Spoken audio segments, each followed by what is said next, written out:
Hey everyone, so today I'm doing a tubeless conversion on my Giant Trance 2. It's the 2017 model. I'm using the stock Nobby neck tires and rims. Earlier just now I did the rear tire. I wanted to do it off video to make sure that I could actually do it with this setup without changing anything. And the awesome thing that I learned is you only need a valve stem and sealant in order to convert the 2017 Trance 2 to tubeless. There was one thing that I did notice. At first I tried to use the floor pump. I have just a standard high volume floor pump, and although it did seem like the tire was inflating, it was also eventually pushing sealant out. So in order to counteract this, I used my battery pack air compressor here, and it didn't seem to even inflate the tire much.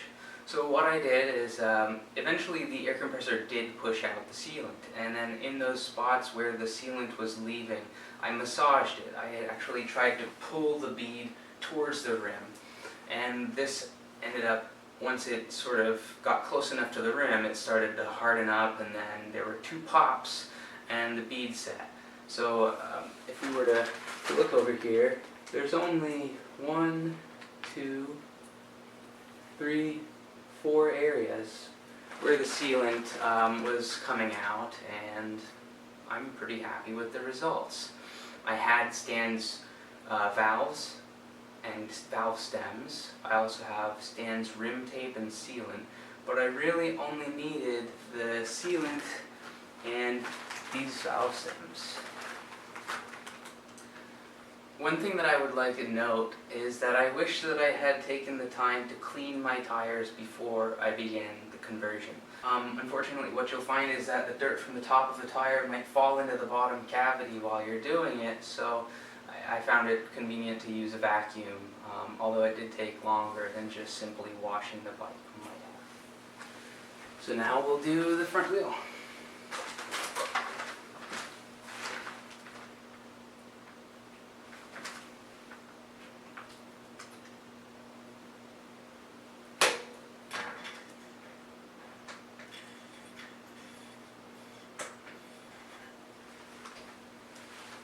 First we're going to let out all the air, and as a fun fact, the air that came in my tires smells like cat farts and litter.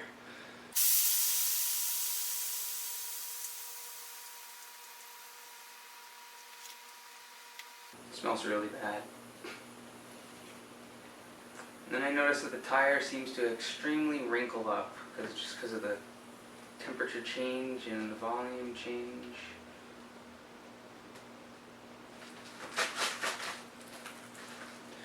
Trying to get all the air out, as well as any extraneous dirt that I can from the surface of the tire.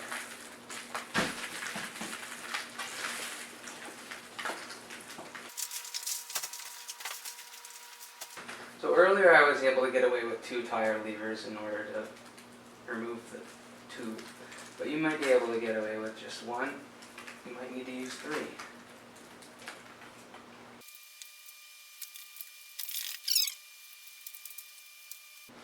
I won't think any less of you if you give it up easy.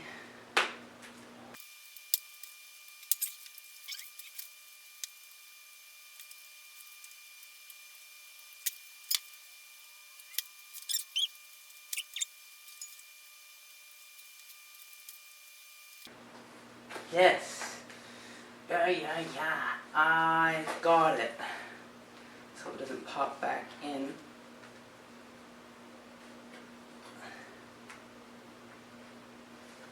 Come on. So now that we have the bead on one side removed from the rim, we've taken out our old tube with its valve core. We'll put that aside to keep it as a backup for when our sidewall inevitably rips from these supposedly, allegedly weak-walled Nobby necks. In order to get the most accurate use out of our rather expensive sealant, I'm using a graduated cylinder that measures up to 100 milliliters that I got off of Amazon for about $20 in a set.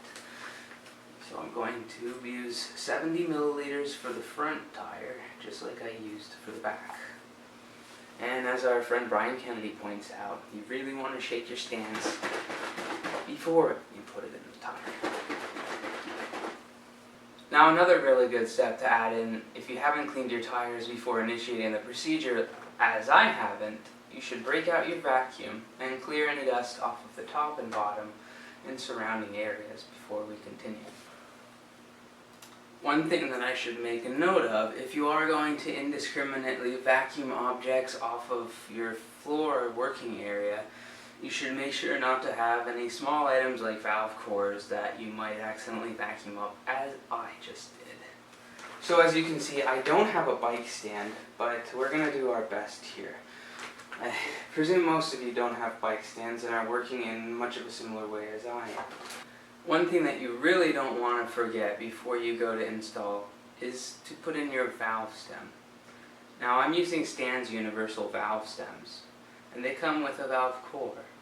Valve cores and these are removable so that you can inject in the solvent directly through the stem instead of doing it this way. That helps later on in the trail when you're needing to quickly maintain or repair a flat puncture in your tubeless setup and you need to get riding quickly. Injecting it through the stem will help, but I'm not going to do that here because number one, I don't have an injector.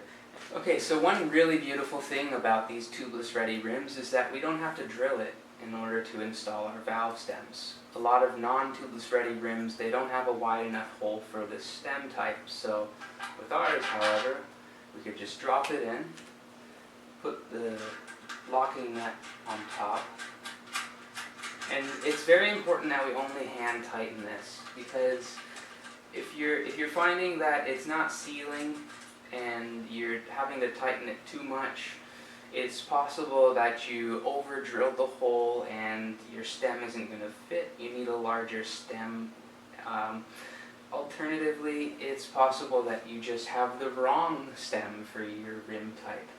This little ball should sit in there nice and securely and provide a nice seal. And if you find that it's a little bit loose, I simply, on my rear wheel, push the stem in further, and then it allowed me to hand tighten it just a little bit more. You do not want to use a tool on this. If you're having to use a tool to tighten down the stem, you're going to find it really difficult to remove later once your sealant hardens up. So in order to do the actual installation, you'll find it easiest to hold the wheel by its rim underneath. This way the tire on top doesn't deform unnaturally, and it's simple to just pour the solvent into this happy valley. So I'm going to hold it and wait for the solvent to finish dripping out. There is a fair amount, about 10 milliliters left in. So now we're on to this all amazing stage of seating the bead. So for my previous wheel, I started at the bottom here. I found that was the easiest way to avoid contaminating the sealant with any dirt from the top of the wheel.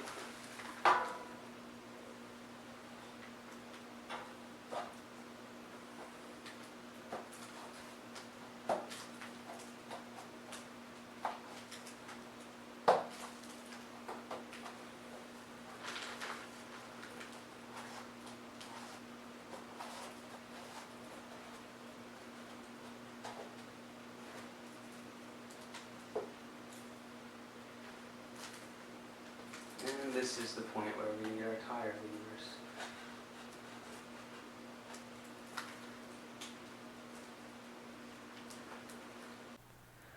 This video now is my test ride immediately following the installation.